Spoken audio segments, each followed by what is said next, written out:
Okay, so now we can talk about some pretty thought-provoking stuff.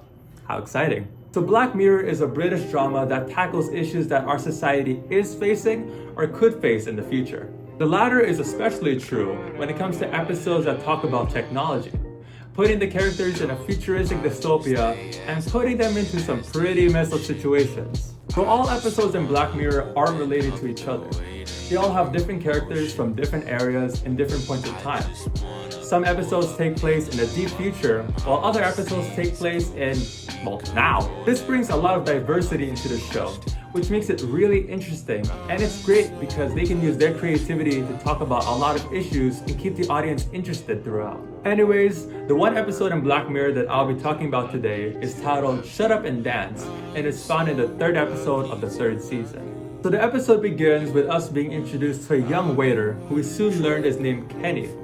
He seems to be a nice, simple guy who cares for other people a lot more than himself. He's the type of guy who gets pushed around at work, but that doesn't stop him from showing how kind he is, which you see early on when he gives a little girl a flower right before she leaves the restaurant. But we also see his youth early on. As he returns home, he gets mad at his sister because she's using his laptop without his permission. Then right afterwards, he gets the laptop and begins to, please himself. This would usually be no big deal, but the camera zooms into the laptop, showing that there is something wrong, especially since we did not know what he was looking at. We know that something is going to go wrong, and soon enough, something does. He gets an email from an unknown address which has a video shot from his laptop's camera, showing him, pleasing himself. It's clear that someone hacked into his laptop, which probably came from his sister using his laptop earlier on in the show. Anyways, the next day comes and things seem to be normal.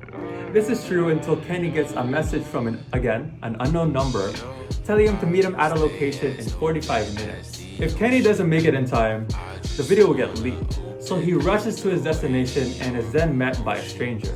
This stranger seems to be distraught though, showing that he is probably not the hacker, but most likely a victim of the hacker as well. The stranger gives Kenny a package and tells him nothing else other than a location. This location turns out being the hotel room of the next main character in this story, Hector. Kenny arrives at the hotel room and is then told to say the name of a girl. This is because that will be the only way for him to get into the hotel room, because that is the code given to Hector by the hacker.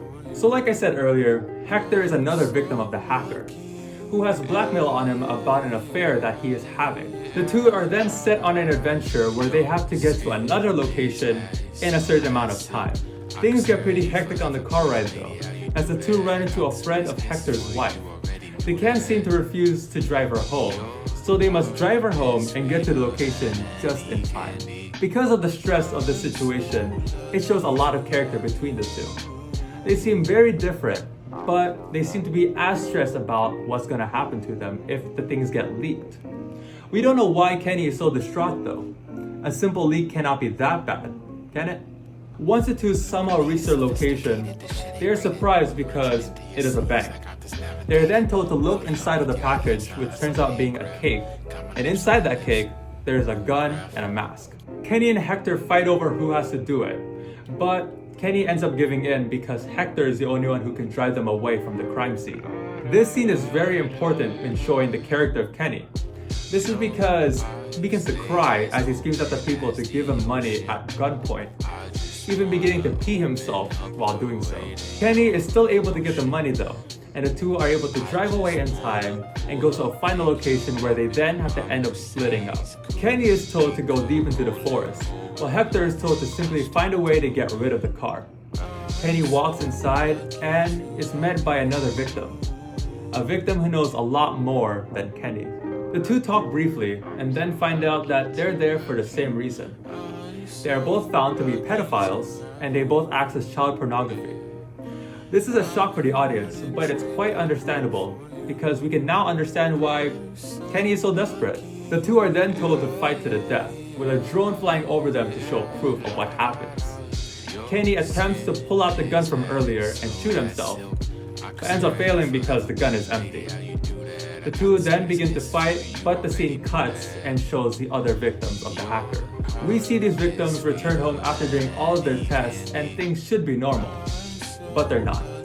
They get sent a text message of a troll face, which also shows that their information was leaked. No matter what they did, their information was gonna end up getting leaked anyways. We see all of them lose their place in life as the camera cuts to Kenny. Somehow, someway, Kenny won the fight, but he probably wishes that he didn't. He gets a call from his mother as the text reaches him. The mother is screaming at him because she now knows what he did. She knows that he's a pedophile, and we then hear police sirens go around him. So this episode has to be my absolute favorite from Black Mirror. It has the best plot twist from the show, which no one really saw coming, and the performance by Alex Lothar as Kenny was amazing. He seemed like an actual kid in this situation, showing us that even the nicer ones can end up being bad. The story in this episode was also amazing because it showed how much desperation can change people. People would much rather do bad things to other people rather than have their own secrets come out. Also, this shows how much power hackers have. At the press of a button, they can ruin multiple people's lives. This also shows how much importance security has. No matter who you are, we all have secrets, so being secure is always the best option. So in the end, be safe and just be a better person. The less bad things you do, the less blackmail other people have on you, and the less likely you are to be hurt. Oh wait, I almost forgot that this is a review. So like I said earlier, this is one of my favorite episodes, or my favorite episode from Black Mirror. It has a great story and it is very thought-provoking. It will really make you think afterwards. Each episode is around an hour long, so I would definitely recommend everyone to watch this. It'll be worth your time. And with that, my review is done. If you liked the video, you know what to do, and thank you for watching. Your eyes stay as open as the ocean.